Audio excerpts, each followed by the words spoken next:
rescued me. That's the subject I want to use this morning. He rescued me.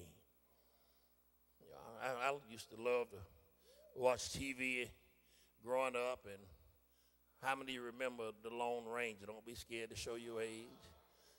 Lone Ranger and Tonto would ride in there and capture, rescue somebody, a bad guy, taking the village, taking the city. They would ride in there on Silver, and Tonto on his horse, and I don't know why he had a little horse, but Lone Ranger would ride in there. And some of us don't be ashamed to show your age. Some of us remember Shaft busting through that window in his leather jacket. Some of y'all are ashamed because you're not old as you look. But you're young, but you look young, but you look older than people think you are. But you remember he bust through that window with his gun blazing and rescued. So we remember Batman from the cartoons, and Batman today still rescuing people. Remember when the Joker had Vicky Vale? Batman showed up, rescued her.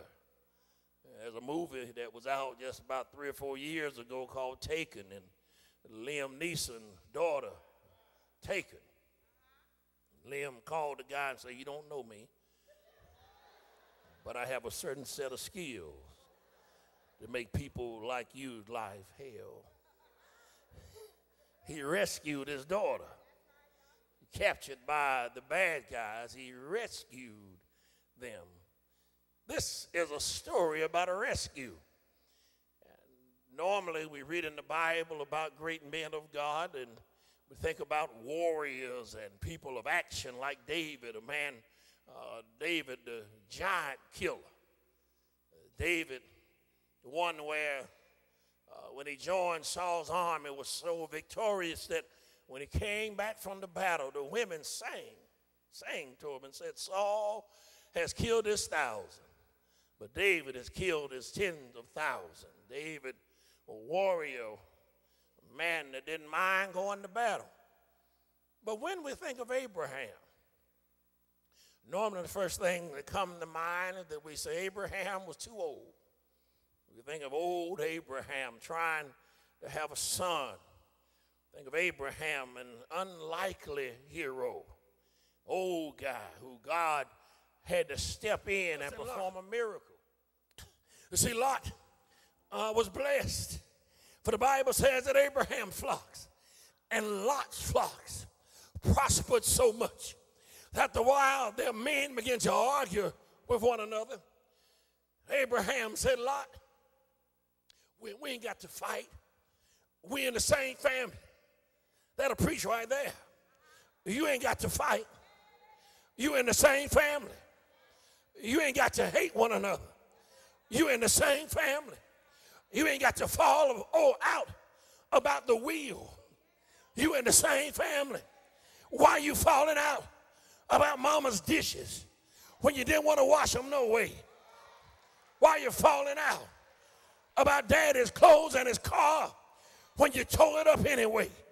Why you falling out about stuff? Because stuff will pass away. We in the same family. We ain't got to fight. We in the same church family.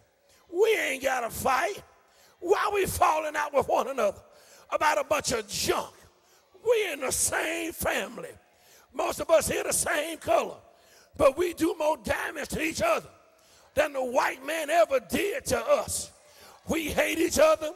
We judge each other. We look down on each other. We forget. We don't forgive each other. We in the same family.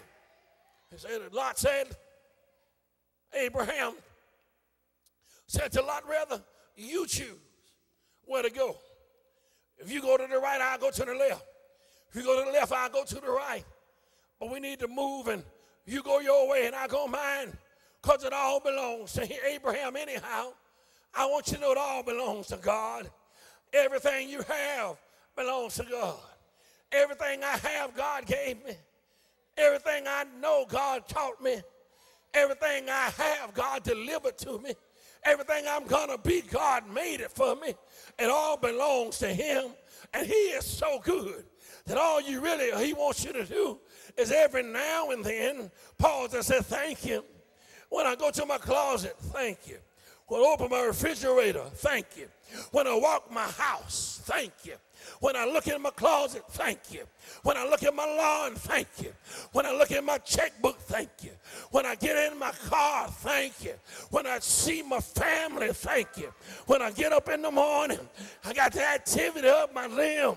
It ain't because you worked out so good. It ain't because you ate so healthy. It ain't because you know so much. If it had not been for the Lord, there are some people, what I like about it, we've hung around the wrong place a long time and allowed the devil to take us by lust, take us by greed, take us because we want to have stuff rather than have God. Take us because we don't have faith in him, but we trust everybody else. Take us with our unforgiveness, holding on to grudges for stuff that happened 25 years ago. Take us because we still mad at mom and daddy. Take us because we won't forgive our husband or forgive our wives. Take us because our children have gone astray and we're so full of hate. Take us because we're bitter because somebody did us wrong. The enemy took us and took our stuff. What's our stuff? It's more than cars. Our stuff is our peace of mind. Our stuff is our joy. Our stuff is our resources, our mind, our treasure, our spirit. Everything that God put in us, he took it from us. But I'm so glad, just like Abraham, somebody went and told Abraham, they done took your nephew. Abraham didn't say, good enough for him with his hard head. Good enough for him. Should have stayed under me. Good enough for him with his disobedient self. Now Abraham got his men together and said, I'm going to rescue my son.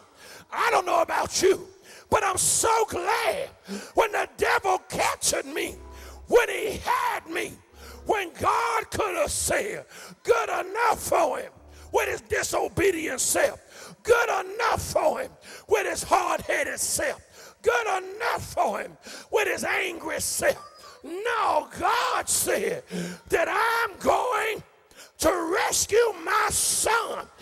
Is there anybody here that say if the truth was told, God could have said that I deserve what I went through, but I'm so glad he didn't leave me when I called him.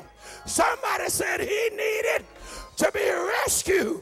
And don't you see Abraham saying, come on, son, in the middle of the night, took 318 men, attacked the camp, took Lot back, took his stuff back, took his goods back. How many of you know that when God steps in, you can take